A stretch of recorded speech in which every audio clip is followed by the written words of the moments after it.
Hola y bienvenidos a mi canal de YouTube nuevamente. Me alegro mucho de que estéis por aquí otra vez. Hoy os traigo un caso que vi hace unos cuantos años y cuando lo escuché me estalló la cabeza. O sea, es un caso antiguo, pero es uno de esos casos que no está resuelto y que podría haberse resuelto, sí, seguramente que sí, porque hay muchas cosas que se dejaron por medio sin investigar, que al igual muchos de vosotros lo conocéis porque es un caso bastante famoso, pero que me he estado pensando si traerlo o no al canal porque mucha gente lo hizo, pero finalmente dije, sí, lo voy a traer, lo voy a contar a mi manera, evidentemente, porque me gusta mucho, es muy interesante. Así que, sin mucho más que agregar, vamos a comenzar con el caso de Cindy James. Comencemos.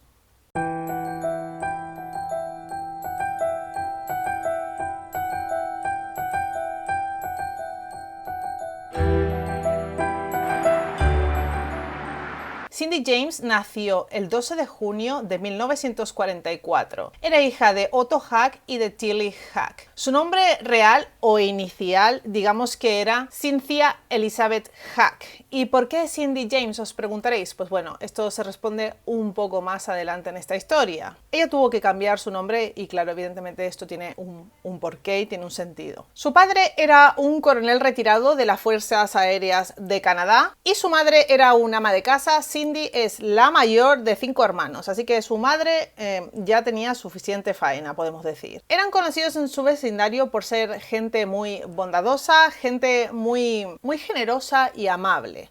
Así que no podemos decir absolutamente nada malo ni de la familia de Cindy ni de ella. Cindy siempre había tenido un carácter muy especial, le gustaba mucho ayudar a la gente, así que acabó estudiando enfermería y en julio de 1966 finalmente se graduó. Aparte de esto, más o menos por esa fecha, Cindy también contrajo matrimonio con un psiquiatra. Y no es que lo había conocido cuando estudiaba, no, o sea, no estudiaba con ella, sino que este psiquiatra, como una peculiaridad, tiene 18 años más que ella, una diferencia de edad bastante grande, lo que quiere decir que cuando se casaron, Cindy era una niña de 19 años y Roy Makepeace, que tiene un apellido bastante peculiar, era un hombre adulto de 37 años de edad. Así que esto, como lo veo yo, los pone en una situación un poco especial, por decirlo de alguna manera. De todos modos, el matrimonio parecía en un principio ir bastante bien, ambos se mudaron juntos, evidentemente.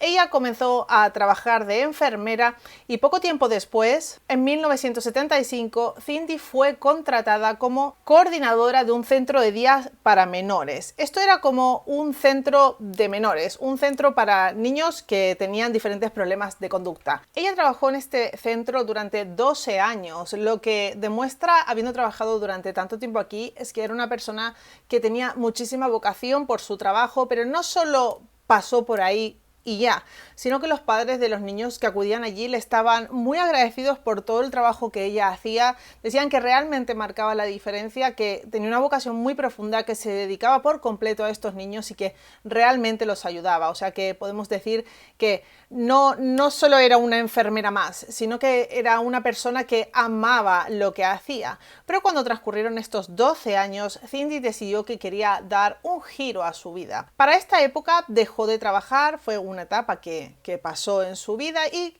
comenzó a trabajar en otro sitio. A Cindy le ofrecieron una plaza en el Hospital Richmond como enfermera y acompañado de esto, Cindy se divorció de su marido, Roy Makepeace. Tiene este apellido tan curioso. Pues por todas estas razones, la vida de Cindy había cambiado por completo. Fue ella quien dejó la casa donde ambos vivían, se buscó una casa nueva, se cogió un perro, una mascota, y también cogió más horas dentro de su trabajo para estar ocupada. Así que Cindy estaba 100% ocupada, haciendo cosas, trabajando y con su casa, y así y con todo esto sobrellevaba su divorcio. No he encontrado muy bien información de por qué se divorció de Roy, pero teniendo en cuenta que esta época no era una época muy amigable con las mujeres, por decirlo de alguna forma, que era una época de bastante patriarcado y donde el machismo estaba ahí, vamos, fuerte. Y con todo, lo que se ha encontrado es que al menos en 2 o 3 ocasiones Roy había pegado a Cindy, así que tal vez la razón por la cual se había divorciado es porque él la maltrataba. No podemos saber si lo hacía constantemente o no porque no hay más denuncias, y es lo que os digo, hay que ponerse en que estos eran los 70 y casi nadie denunciaba. No es que no hubiera abusos, sino que no se denunciaban, así que tampoco podemos saber con certeza si esto es algo que pasaba siempre o no. Lo que sí podemos decir es que ellos decían, y su familia, que se habían divorciado en buenos términos, a pesar y todo de esto, de que la había golpeado al menos en 3 ocasiones. Decían que aún tenían una buena relación, que se llevaban bien. Ella fue la que dejó la casa de matrimonio y volvió a comenzar una vida, o sea que hasta aquí, 4 meses después de su divorcio y de que comienza esta nueva vida, es cuando comienza la pesadilla para Cindy. Estamos en octubre de 1982 y Cindy comienza a recibir un montón de llamadas en el teléfono de su casa, en las cuales en muchas de ellas nadie contesta, no hay nadie al otro lado, o parece que no hay nadie. En otras se escucha la respiración de una persona y en algunas se escucha como si fueran murmullos, sonidos, pero no logra descifrar qué es lo que le están diciendo. Y esto ocurre día tras día, lo que no es un error en una llamada, sino alguien que realmente quiere asustarla. Para colmo, todas estas llamadas se realizan desde un número oculto, así que tampoco puede saber quién es que la está llamando. Una de esas veces que recibe una de estas llamadas está en su casa con unos amigos. Coge el teléfono y pasa lo de siempre. Escucha susurros al otro lado de la línea, pero no puede descifrar qué es lo que le están diciendo ni sabe quién la está llamando. Cuando se gira, ve que las cortinas del salón están abiertas y ella las había dejado cerradas. Así que cuelga el teléfono y se dirige a cerrar las cortinas y con esto también la persiana. Vuelve a sonar el teléfono y le dicen: es una tontería que te escondas, sé que estás en el salón. O sea, imaginaros la situación. Es como si alguien te estuviera vigilando, pero tú no pudieras verle. De hecho, es alguien que le está vigilando y ella no puede ver. Pues así pasaban día tras día y la vida de Cindy se convertía en una pesadilla. Pero esto no acaba aquí. Cindy comenzó a recibir en su correo unas cartas muy extrañas. Eran cartas hechas con recortes de periódico. ¿Sabéis la típica carta en donde cortas letras o palabras y las pegas en una hoja y con esto formas otra palabra?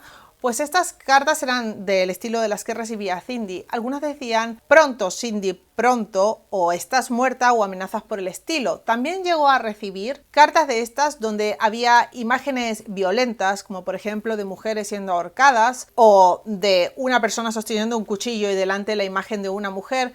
Cosas por el estilo. No apuntaba hacia nada bueno. Eran todas absolutas amenazas, pero no sabía de dónde venían. Una vez más, nunca había visto a nadie. Una vez pasa un lapso de tiempo considerable, Cindy está aterrorizada y no sabe qué hacer. Habla con sus padres y con Roy, su ex marido. Y tanto sus padres como Roy le dicen que llame a la policía, que no espere más, que vaya a hacer una denuncia formal para que puedan ayudarla. Y así que eso es lo que hace. Se dirige a la policía y pone su primera denuncia formal. Esto lo hace el 12 de octubre de 1982. La policía lo que hace en este punto es hablar con amigos y con familiares de Cindy para ver si alguno tiene algo en contra de ella, si ven algo raro, si conocen a alguien que pueda querer hacerle daño, pero no encuentran nada, absolutamente nada. Sé que siempre en los casos se dice que la víctima era una súper buena persona, que era genial, que era... Pero es que en el caso de Cindy esto es muy cierto. Era una enfermera que siempre se había dedicado a ayudar a las personas, que había estado trabajando con niños, que su familia eran conocidos por ser gente muy bondadosa y generosa. O sea, ¿quién podía querer hacerle daño? De hecho, la policía no encuentra a nadie que quisiera hacerle daño. Y si creéis que con esta denuncia la cosa para, pues os equivocáis, porque seguido a esto, 3 días después, Cindy está en la cocina de su casa cuando un ladrillo atraviesa su ventana. Cuando esto ocurre, Cindy evidentemente llama a la policía, ellos se dirigen hacia allí, empiezan a buscar, vigilan alrededor de la casa, en el patio, en el callejón de atrás que pasa entre casa y casa, y no ven absolutamente nada. No hay nada sospechoso, no hay nada que les pueda dar un indicio de la persona que pasaba por allí. Nadie había visto a nadie, vaya que no tienen nada. Es como si un fantasma la estuviera atacando. Una semana después de esto, Cindy se está preparando para irse a dormir, sube a su alcoba, se dirige hacia su cama y cuando mira, su almohada está cortada, como si alguien la hubiera cortado con un cuchillo, como si alguien lo hubiera estado apuñalando a su almohada. O sea que imaginaros la situación por un momento. Cindy una vez más llama a la policía y esta vez le envían a otro agente, no los que habían ido la vez anterior ni le habían entrevistado la primera vez, sino otro distinto. Este hombre se llama Pat McBride. Pat McBride llega a casa de Cindy, revisa todos los alrededores, va hacia el callejón que hay detrás, lo mira todo, habla con Cindy y luego de hablar con ella le dice que él está seguro que quien la está atacando es Roy Makepeace. Ella dice que no puede ser. Es como si no quiere creerlo o no puede creerlo en algún punto porque fue él quien le aconsejó ir a la policía y entonces en su cabeza no cuadra que Roy la esté atacando cuando fue quien le dijo de ir a la policía. Pero Pat McBride está casi seguro de que la única persona capaz de hacer todo esto es Roy. Así que lo que hace es poner unos seguros en las puertas en todas las puertas de la casa de Cindy, pone unos detectores y le promete volver cada día y así lo hace durante casi un mes. Vuelve cada día para ver si está bien. Y al final de tanto estar juntos y hablar y el preocuparse por ella, comienzan una relación que evoluciona muy rápido. Rápidamente, luego de todo esto, Pat se va a vivir junto con Cindy a casa de ella y durante el tiempo que Pat vive allí, no ocurre nada. Luego de un tiempo de estar allí, Pat evidentemente, aunque vive allí, sigue mirando por los alrededores de la casa por si ve a alguien y tal, pero nada, hasta que un buen día se cruza con Roy y lo ve que está allí en la parte de atrás de la casa. Así que Pat se acerca a él y le pregunta que qué está haciendo allí y Roy le dice que está muy preocupado por Cindy y que está mirando de que no haya ningún acosador por allí, de que no haya nadie que pueda hacerle daño, o tal vez la persona que la está acosando, que no esté por aquí. Así que esta es la excusa. Pero Pat cree que esto es mentira y sigue creyendo de que es Roy quien está acosando a Cindy. Luego de que Pat lleva un mes entero viviendo con Cindy, ella le pide que se vaya de su casa, que no quiere seguir viviendo con él, aunque no acaban la relación, dejan de convivir. Y toda esta calma que había habido durante este tiempo desaparece junto con Pat. Es decir, cuando Pat se va de la casa, todo vuelve a comenzar. Otra vez, las llamadas, las cartas, los ruidos, todo comienza otra vez una vez Pat se marcha. Cuando Pat se va, además, la cosa se vuelve peor que antes. Una de esas veces, Cindy llega a su casa para ver que dentro de ella hay 3 gatos muertos y una nota que dice: tú eres la siguiente. Cindy pone luces en su porche para ver si así puede ver a alguien, pero cada 2x3 le cortan las luces del porche, así como también la línea telefónica. Imaginaros que durante este tiempo Cindy sigue denunciando a la policía una y otra vez todo esto que le ocurre, pero cada vez que van hacia allí no encuentran nada, ni una sola pista de que haya habido alguien más que ella en los alrededores de la casa o en la casa. No encuentran absolutamente nada, ni huellas, nada. Entonces la policía lo que decide es pincharle el teléfono para poder rastrear las llamadas. Entonces, tal vez si la llaman y saben de dónde vienen, pueden encontrar a la persona culpable de todo esto. El problema es que las llamadas son demasiado cortas y no les da el tiempo suficiente, al menos en esta época, como para poder rastrear la locación de la persona que está llamando. Con todo esto nos vamos a ir al mes de febrero. Será en este mes de febrero cuando Cindy va a recibir su primer ataque físico. Sí, estáis escuchando bien. Cindy tiene una amiga que se llama Agnes. Son muy cercanas y Cindy invita una noche a Agnes a quedarse con ella, a hacer cosas de chicas, pasar una noche de chicas. Pues es este día cuando Agnes tiene que llegar, que está llegando a casa de Cindy con su coche y ve que no hay luces, parece que la casa está vacía, decide aparcarse y no empieza a picar la puerta, pero Cindy no contesta. Ella cree que al igual Cindy está tomando un baño y por eso no le contesta, que al igual está en la planta arriba o se está vistiendo o lo que sea, así que da la vuelta alrededor de la casa y va viendo a ver si la ve, pero no la encuentra. Entonces finalmente Agnes decide entrar en la casa de Cindy. Entonces es cuando se encuentra a Cindy tirada en el suelo, está atada con las manos por detrás y tiene el cuello atado con un par de medias de nylon de mujer que la están casi que sofocando. Cindy está inconsciente, pero está viva. Agnes le quita las medias a Cindy del cuello. Cindy se despierta, está bien, está consciente, la desata, la ayuda a levantarse y le pregunta que qué ha pasado. Ahora, Cindy no recuerda todo lo que ha pasado, pero sí recuerda que quería algo del garage, del parking de su casa, y que para ir al garage tenía que salir por fuera de su casa y entrar hacia el parking. Es decir, no tenía una puerta interna por donde pudiera pasar sin salir fuera de la casa. Y es en ese momento cuando alguien la ataca por la espalda y comienza a ahorcarla con estas medias. Dice que no recuerda mucho más, que no pudo ver a la persona y que solo recuerda que esta persona tenía unas zapatillas de color blanco, cosa que no es muy identificadora de nadie, porque ¿quién no tiene un par de zapatillas blancas? O sea, no recuerda nada, no vio nada, no entiende qué le ha pasado, no ha escuchado nada, no ha percibido ningún olor que le llame la atención, nada. Cuando le ocurre esto, Cindy se da cuenta de que ya no puede seguir con su vida de manera medio normal, es decir, que tiene que hacer un cambio radical para intentar que esta persona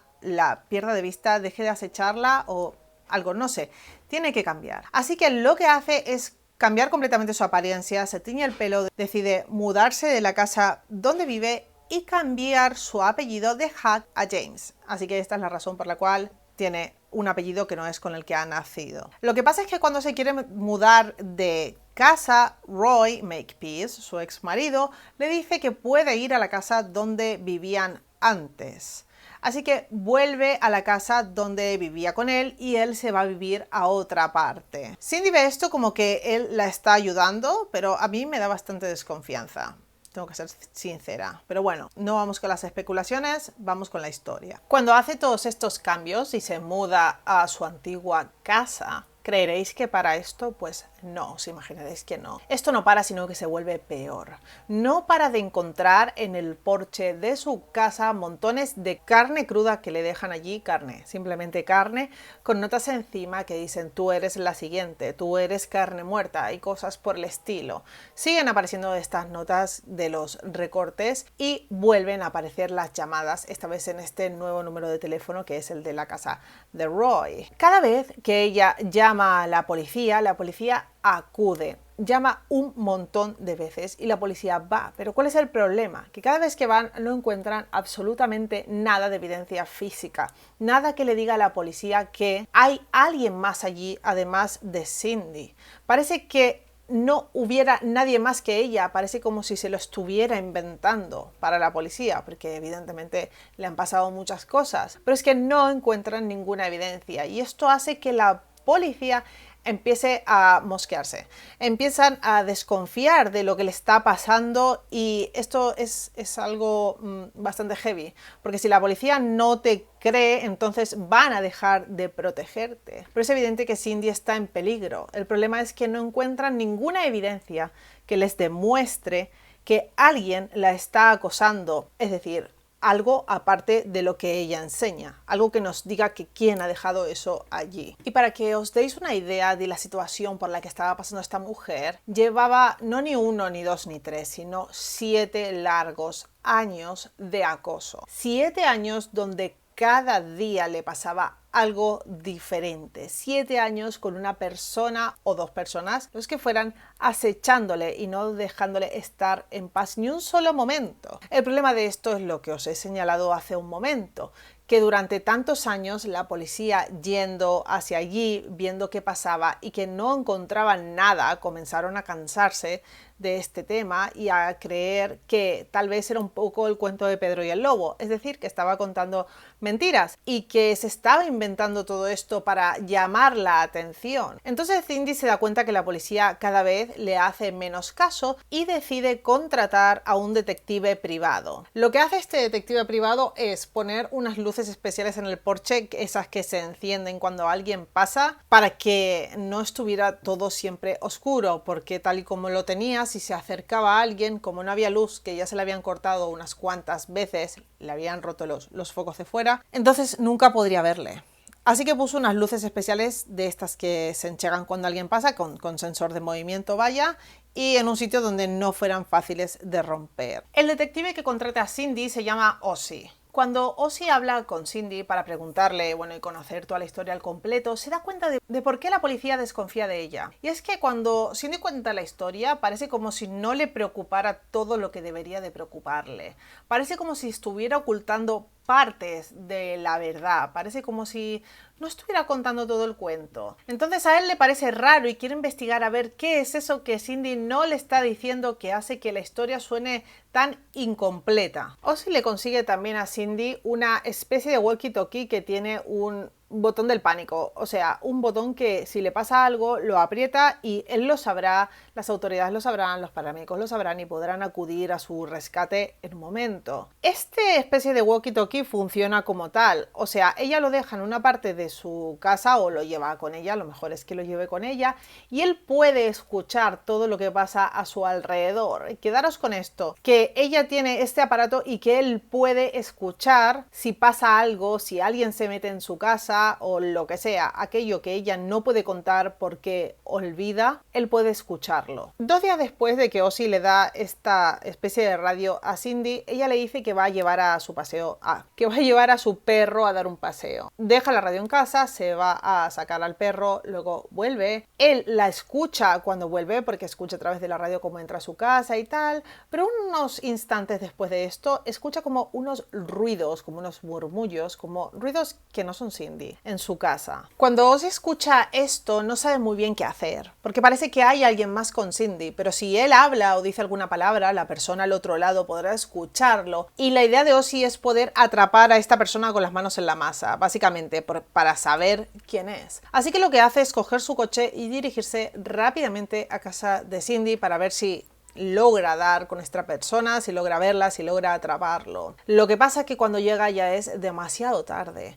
Abre la puerta y Cindy está en el suelo, está inconsciente, tiene un puñal clavado en la mano y entre medio de la mano y el puñal, tiene una nota enganchada. Cindy tiene otra vez unas medias de nylon negras, las típicas medias panties de mujeres, atadas en el cuello que la están sofocando. Ozzy la ayuda, llama a los paramédicos que acuden ahí enseguida y se llevan a Cindy inconsciente, que por suerte aún está viva. La nota que tenía Cindy en la mano decía: tú eres una perra muerta. Esta nota tengo que decir que estaba escrita a mano, con lo cual seguramente podrían de aquí, por la caligrafía o lo que fuera, sacar huellas, especialmente porque estaba escrita a mano, así que tuvo que tocar el papel, etc. Y este puñal no era de la casa de Cindy. Lo que tenía clavado en la mano, el cuchillo que tenía clavado en la mano, no era de la casa de Cindy, no pertenecía a ella, así que seguramente aquí también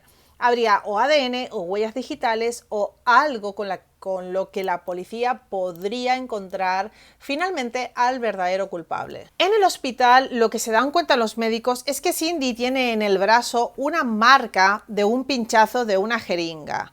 O sea que a Cindy le habían inyectado un medicamento para dormirla. Cuando ella se despierta, evidentemente todo el mundo le quiere preguntar que si recuerda algo, que si ha visto a su atacante o puede dar, una pequeña descripción, pero no recuerda absolutamente nada.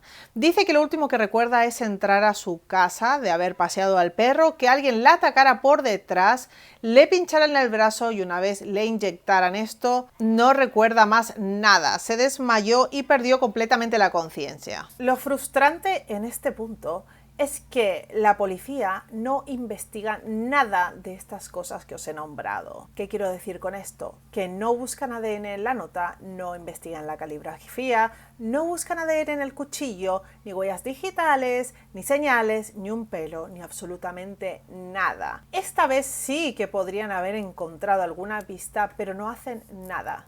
¿Y por qué pasa esto? Porque la policía a esta altura cree que es Cindy quien se hace todas estas cosas a ella misma. Pero hay gente que aún le cree, por supuesto, no solo su familia y sus amigos, sino también Ozzy, el detective.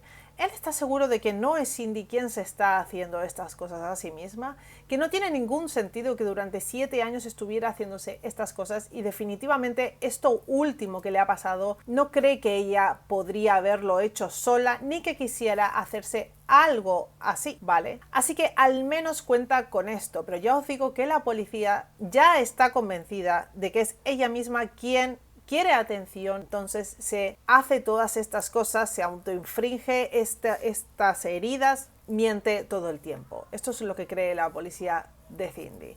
Pero Ozzy está convencido de que no es así y va a seguir adelante con su investigación. Lo que hace Ozzy es algo muy típico de los 70, 80 y tal, que es llevarla a hipnosis, para ver si, haciéndole una especie de regresión o de hipnosis, ella puede recordar algo, aunque sea mínimo, de cómo es su atacante, para poder a partir de allí buscar, ¿no es cierto? Pero no funciona. La hipnosis no funciona con Cindy, no recuerda absolutamente nada, es como si le estuviera atacando un fantasma. Y en este punto yo pensé algo. No sé si habéis visto la película Hipnosis, está en Netflix. No es que sea muy buena, pero bueno, es interesante de ver. Yo no sé si esto puede pasar o no, pero si su ex marido era psiquiatra, tal vez tenía conocimientos de este estilo. Y tal vez, aparte de haberla drogado para que se durmiera, él podría haberle realizado algún tipo de hipnosis en la cual le hubiera bloqueado completamente esa parte del cerebro y por eso no podía describirlo. ¿Esto es posible? ¿Qué creéis? Decídmelo en los comentarios porque me gustaría saber qué pensáis. Porque yo creo que él, teniendo todos estos conocimientos, tal vez podría haber practicado con ella algún tipo de hipnosis, terapia, no lo sé. No lo sé. Haberle dado algún tipo de medicación o de droga que hubiera hecho esto en Cindy, que no pudiera desbloquear esa parte de los recuerdos ni siquiera con hipnosis. Puede ser. De momento la hipnosis tampoco funcionó con Cindy. ¿Pero qué hace la policía en este momento? Pues la policía lo que hace en este punto es hacerla pasar un polígrafo. Hoy por hoy sabemos que el polígrafo sirve de absolutamente casi nada, porque en realidad si tú confías en lo que vas a decir y te crees tu versión de la historia, vas a pasar el polígrafo, o sea, vas a pasar el detector de mentiras sin más. Pero bueno, en este entonces se usaba bastante y le hacen pasar una prueba del polígrafo y la pasa, o sea, no está mintiendo. Entonces lo que la policía dice es que está demasiado traumatizada como para no estar mintiendo, o sea que está muy traumatizada como para tener en cuenta la prueba del polígrafo. Por otra parte, antes de eso dijeron que no estaba traumatizada y que se estaba haciendo esto a sí mismo para llamar la atención, con lo cual se contradicen y todo con tal de no seguir investigando. Entonces, o hay algún policía metido en medio de todo esto y por eso las cosas salen de esta manera y la policía no quiere investigar más allá, o no sé qué es lo que pasa. Y aún y que la policía no creía a Cindy, deciden que van a entrevistar una vez más a Roy para ver, a ver qué se cuenta, a ver qué dice. Pero Roy lo niega todo y es el primer sospechoso porque es el ex marido, es psiquiatra, tiene acceso a diferentes medicamentos, sabría cómo pincharla, puede haberle hecho algo de hipnosis, no estoy bromeando, puede pasar, o sea, hay tantas cosas en este mundo que desconocemos y que ocurren, que ya puedo creerme casi que cualquier cosa, ¿vale? Cualquier cosa, excepto por las adivinas, de las adivinas tengo mis dudas. Pero por lo demás podría creerme cualquier cosa. Entonces Roy lo niega todo y parece bastante convincente. De hecho también le hacen un polígrafo y lo pasa. Pero es lo que decimos, si tú estás convencido de lo que dices y siendo un psiquiatra, supongo que tiene muchos medios para poder pasar un polígrafo y lo que se le venga encima. De todos modos, aunque la policía, ya os digo que no cree a Cindy, quieren saber qué es lo que está pasando porque no puede ser que tampoco la vean a ella hacerse daño y pasen todas estas cosas. No puede ser. Así que tienen curiosidad. Entonces lo que deciden es poner un coche de patrulla por cerca de su casa sin que ella lo sepa durante una semana entera. Y durante esa semana entera no pasa, como os imaginaréis, absolutamente nada. El siguiente ataque ocurre el 11 de diciembre de 1985. Cindy es hallada a 6 millas, que creo que son 3 y pico de kilómetros, de su casa, o sea, a una distancia considerable de su casa, semi inconsciente, con una media de nylon negra atada al cuello y un pinchazo en el brazo. Le habían inyectado otra vez drogas o medicina para dormirla Estaba completamente golpeada, tenía también cortes por su cuerpo, estaba muy dañada, pero gracias a Dios estaba viva. La llevan al hospital y cuando vuelve en sí, le preguntan si recuerda algo y una vez más no recuerda absolutamente nada de lo que le ha ocurrido. Cuando le dan el alta del hospital, Cindy llama a su amiga Agnes, aquella que fue aquella vez a su casa y que la salvó del primer ataque, y al marido de Agnes a quedarse en su casa porque tiene miedo, evidentemente. Después de haberle pasado todo esto, tiene miedo. Y ellos se quedan allí. Esa noche, cuando se van todos a dormir, Agnes y su marido cuentan que escuchan unos ruidos por la noche, como si hubiera alguien haciendo jaleo en el sótano, como si hubiera alguien ahí abajo rascando, yo qué sé, moviendo cosas. Así que deciden bajar a ver qué pasa y es cuando ven fuego en el sótano. Cuando ocurre esto, evidentemente, sale el marido de Agnes corriendo y ve que delante de la casa, pero no dentro de su jardín, de su propiedad, sino un poquito más lejos, pero está mirando hacia la casa, hay una persona. No la describe, no dice exactamente cómo es, está de noche, está oscuro, no lo ve bien, pero dice que hay una persona. Él le dice que por favor llame al 911 y esa persona se va corriendo. Cuando intentan llamar desde la casa, ven que no hay línea. Agnes intenta llamar y ve que no hay línea, así que su marido se dirige hacia la casa de los vecinos, que finalmente logran llamar al 911. Llegan los bomberos y apagan el incendio. La policía revisa la casa y no hallan nada. No hallan huellas, no encuentran absolutamente nada, no pisadas, nada. Así que creen que es Cindy quien inició el fuego en el sótano de su casa. Lo que le dicen finalmente es que va a tener que ir a una institución psiquiátrica porque creen que se está autoinfligiendo daño y que esto puede ser peligroso. O sea, ya llegados a este punto puede acabar muriendo por hacerse daño ella misma y no tendría sentido si puede solucionarse. Así que le dicen que la van a llevar a un psiquiátrico. Ella accede porque sinceramente no sabe qué más hacer y se queda allí durante 10 semanas. Luego de pasar estas 10 semanas en el hospital psiquiátrico,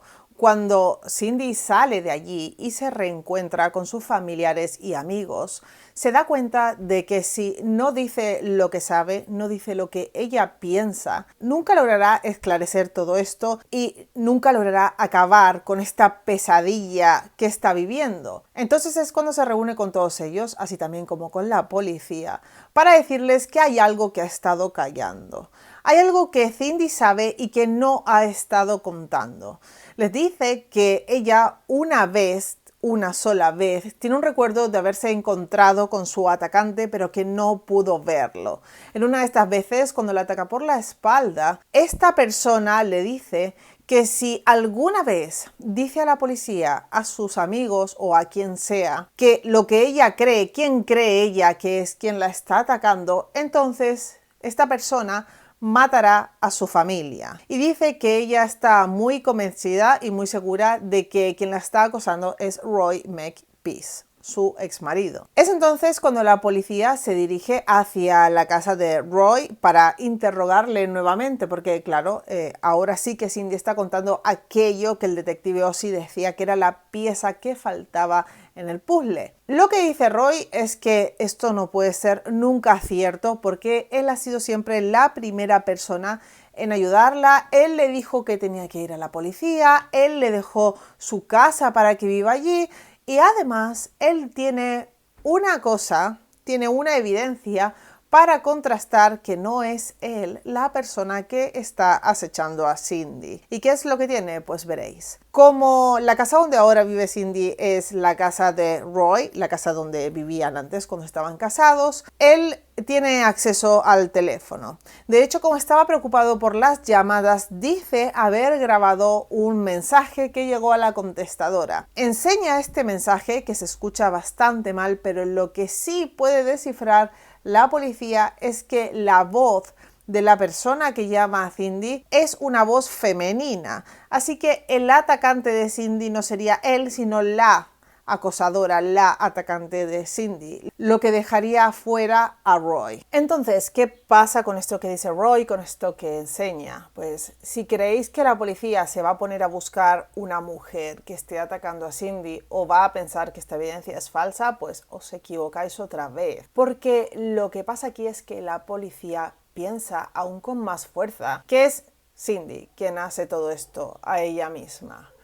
Lo que es terrible, porque parece que están empeñados en no creerle y en acusarla, o sea, en quitársela del medio de alguna forma, están empeñados en querer demostrar que está mintiendo, en vez de buscar quién es que le hace todo esto. O sea, aparte de que intentan acusarla, prefieren creer a Roy antes que a ella misma, porque ella lo ha acusado a él y él ha enseñado una pieza de evidencia, o sea, un trozo de una grabación que podría haber sido cualquiera, y ellos instantáneamente piensan que es Cindy. Aparte de todo esto, como Roy sabe por qué camino va a ir la policía, porque lo ve venir y porque se da cuenta, lleva años viendo todo lo que le está pasando, mete un poco más el dedo en la llaga y les dice que él, al ser psiquiatra, está convencido de que Cindy tiene múltiples personalidades. Lo que es otra vez una gran mentira. Si ella tuviera múltiples personalidades, se las hubieran diagnosticado en las 10 semanas que estuvo internada en el psiquiátrico. Y no fue así. Por otra parte, si esto fuera cierto y él creyera realmente en esto que está diciendo, no tendría ningún sentido que hubiera estado tan preocupado por ella de la manera en la que lo estaba. O sea, estaba preocupado porque alguien le hiciera algo, si no, no hubiera ido a su casa aquella vez a pasear por el callejón, no le hubiera dejado su casa, no hubiera estado grabando el contestador, no tiene sentido. Hubiera estado preocupado por ella, por su integridad física, como si fuera una paciente, como si fuera una persona enferma, pero no de la manera que lo había hecho. Así que por donde lo queráis coger, todo esto no tiene ningún sentido y para mí se muestra claramente que Roy está mintiendo. Y con este panorama llegamos al 25 de mayo de 1989. Esa mañana Cindy se levanta muy temprano, como a las 7 y pico de la mañana, y se va a depositar el cheque que había cobrado a el banco. Aparte de eso, se va a una tienda a comprar comida y había quedado con Agnes, su amiga, su mejor amiga, y con Tom, que es el marido de Agnes. Una curiosidad que quiero decir es que si bien la policía no paraba de pensar que era ella que se hacía esto, nunca pararon de investigar. Esto también hay que tenerlo en cuenta.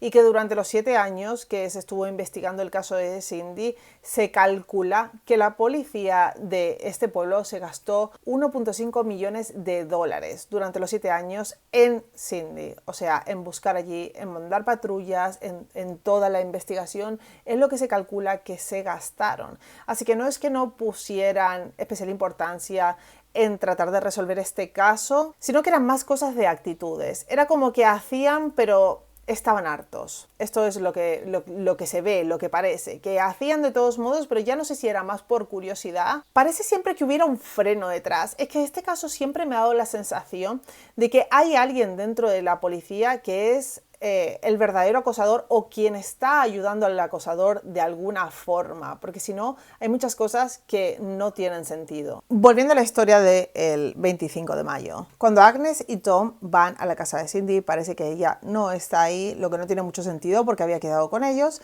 Recordar que estamos en los 80s y que no había teléfonos móviles, así que no había forma de localizarla si no estaba en su casa. De forma normal, para cualquier persona no era un dato muy importante. Tú puedes no estar en tu casa, pero nadie va a preocuparse de sobremanera. Pero en el caso de Cindy podemos decir que es bastante diferente por todo lo que le estaba pasando.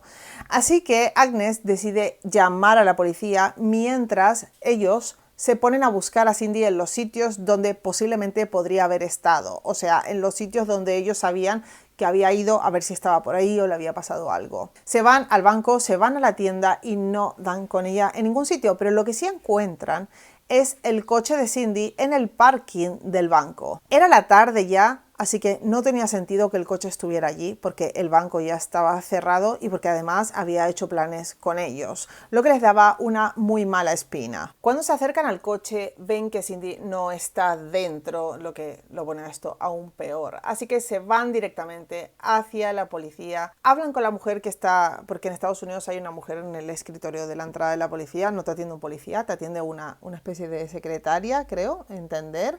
Pues hablan con esta mujer y les dice que al ser Cindy una persona adulta, tienen que esperar 24 horas para poner la denuncia, pero claro, siendo este caso tan particular, insisten bastante hasta que logran dar con un policía que está allí y lo convencen de que vaya a ver qué pasa. El policía decide ir, va hasta el coche, ya es de noche, no se ve absolutamente nada, así que tiene que iluminar con la linterna y cuando mira dentro del coche ve que en el asiento del conductor hay manchas de sangre. Además de esto, ve también que dentro del coche está el bolso de Cindy junto con su tarjeta del banco y aparte un cheque, un recibo del depósito que ha hecho. Y ahí pueden ver que Cindy estuvo en el banco casi a las 8 de la mañana, o sea, muy pronto por la mañana. Se ponen a revisar el coche entero y ven que en el maletero están las bolsas con la compra, aparte de un regalo que había comprado para Agnes y Tom, que tenía el ticket. El ticket decía que lo había comprado a eso de las 2:25 de la tarde y con esto se van directos hacia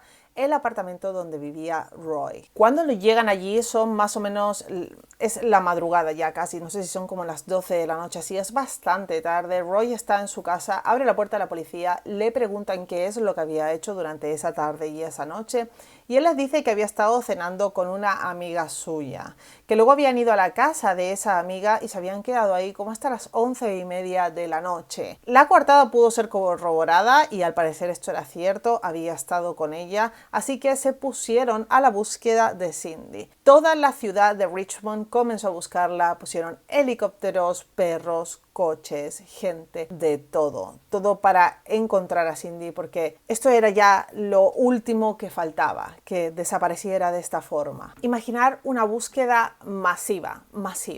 Buscan hasta debajo del agua, buscan en el puerto, buscan por todas partes, pero no logran encontrarla. Buscan en los alrededores, hacen una búsqueda que realmente gastan todos sus recursos en ella, pero no hay caso. Cuando la encuentran es el 8 de junio de ese mismo año, o sea, un poco más de... sí, bastante más. 2 semanas después, el 8 de junio de ese año, encuentran a Cindy en el patio de una casa abandonada a 1,5 millas, que luego lo pondré aquí en kilómetros, de donde se había encontrado su coche. Lo impresionante aquí es que es el sitio donde encuentran a Cindy, no es cualquier lugar. Es una zona que está medio cerca de donde estaba su coche. Imaginar que habían hecho una búsqueda masiva. Ya os digo que habían usado hasta helicópteros, perros, de todo. Y no la habían encontrado y estaba tan cerca. Por otra parte, esta zona donde está esta casa, que justo esa casa está abandonada, es una zona donde pasa muchísima gente por ahí. Así que lo que se pensó como primera teoría es que no pudieron simplemente dejarla ahí durante 15 días porque alguien lo hubiera visto. Era una zona que estaba llena de gente, que pasaba personas constantemente, que alguien la hubiera visto. Así que no podía ser que hubiera estado ahí durante 15 días. Entonces lo que se pensó, como os digo, como primera teoría, es que seguramente la hubieran tenido cautiva durante 15 días hasta que finalmente la arrojaron aquí en uno u otro momento. Pero no desde luego desde el día que desapareció. El cuerpo de Cindy estaba muy golpeado, estaba lleno de moretones y cortes, así como también tenía una marca de un pinchazo, de una jeringa en su brazo. Tenía las manos atadas por detrás de la espalda y los pies atados también. Y llevaba una media de nylon negra, igual que las otras veces, en el cuello. Cuando hacen la autopsia al cuerpo de Cindy, lo que deducen es que fue asesinada el mismo día que desapareció. Así que de haberla tenido con él o con ella esta persona, habría tenido solo su cuerpo. No creen que haya muerto allí. Otra curiosidad es que Cindy estaba descalza, pero tenía los pies completamente limpios. Así que caminar parecía que no había caminado. Lo que determinó la autopsia es que lo que le habían inyectado era una alta cantidad de morfina y de otro medicamento, pero una muy alta cantidad, con lo cual la habrían dormido para luego estrangularla hasta matarla. Y aquí es donde viene la parte donde la policía dice su resolución del caso, lo que creen que ha ocurrido, y donde si no lo conocéis vais a flipar, y si lo conocéis estáis esperando este golpe para defraudaros una vez más. La policía lo que dijo es que ellos creen que Cindy se suicidó. Lo que estáis escuchando. De alguna forma Cindy se había inyectado una dosis altísima de morfina y de otro medicamento parecido al Valium y había logrado caminar durante 1,5 millas descalza porque no llevaba zapatos y sus zapatos no estaban por ahí. No se había ensuciado los pies, lo que ya me parece bastante increíble, y aparte de eso, una vez llegada hasta allí, se había atado los pies y las manos por la espalda, no sin antes ponerse una media de nylon en el cuello y apretarla lo suficiente como para sofocarse ella misma antes de caer inconsciente. No hace falta que diga que esta teoría tiene un montón de problemas. Los médicos dijeron que era imposible que una persona recibiera tal cantidad de morfina y de este otro medicamento parecido al Valium y que pudiera estar despierta más de unos pocos minutos. Así que no es posible que se hubiera pinchado esto, que hubiera caminado, que no se hubiera ensuciado los pies y que además hubiera podido atarse por la espalda aparte de sofocarse. No tiene ningún sentido. Imaginemos que hizo todo esto en el patio de esta casa abandonada y no antes y no tuvo que caminar hasta allí. Tampoco tendría mucho sentido porque es casi imposible que hubiera podido atarse por la espalda y ahogarse ella misma. Además, ya os digo que caminar y no ensuciarse los pies, a esta persona la tuvieron que haber trasladado hasta allí. Esto se lo hizo alguien, pero no creo que haya una forma humanamente posible de que ella hubiera podido hacerse esto a sí misma. Y con todo esto dicho, vamos a las teorías. La primera teoría es la evidente, que Roy Makepeace hizo todo esto a Cindy y se mostró tan compasivo y como queriéndola ayudar para ocultarse a sí mismo, que hizo esta técnica para que nadie mirara hacia él, pero que sin duda alguna él es el culpable de todo esto y que levante la mano quien no crea que esta es la teoría correcta. Yo creo que esta es la teoría correcta, o sea, estoy completamente segura. Bueno, no sé si completamente segura, pero podría decir que un 99%. Creo que es que es evidente, es que yo creo que fue él. Es el ex marido, es un psiquiatra, podría conseguir las cosas, etcétera. Ya lo hemos dicho durante el vídeo. La segunda teoría es que aquel policía, Pat McBride, el que estuvo ayudándole, era en realidad su acosador y que logró acercarse a ella casi de esta forma cuando vuelve a llamar a la policía, que envían a otro agente por alguna razón que nadie explica. Pues sería él quien se hubiera ofrecido para estar cerca de ella, conseguiría tener una relación con ella y por eso durante este tiempo nadie la acosaría. Pero seguido a esto, cuando ella lo deja y le dice que ya no quiere vivir con él, él vuelve a enloquecer y sigue acosándola. Y esta teoría tendría bastante sentido por el hecho de todas las cosas que la policía no quería hacer, como por ejemplo cuando la encuentran con el cuchillo clavado en la mano y la nota. No buscan huellas, ni ADN, ni miran, ni examinan la letra de la nota, ni absolutamente nada. Así que podría ser que Pat McBride también fuera aquel acosador. Y la siguiente teoría, que esta creo que no la puede creer nadie, es que Cindy se hizo esto a ella misma y que en realidad tenía un desorden mental, que en realidad tenía un gran problema psiquiátrico y que se hizo muchas de estas cosas, pero esta última teoría se cae a pedazos con cómo muere porque no tiene ningún sentido. Es imposible que se pudiera hacer algo así a ella misma. Existen como dos teorías más. Una la he sacado de Reddit y dice que tal vez estos amigos Agnes y su marido Tom podrían haber sido los acosadores en algún punto. ¿Por qué? Pues porque durante el primer ataque de Cindy, aquel primer ataque físico que tiene, hay una cosa que no dije y es que según cuenta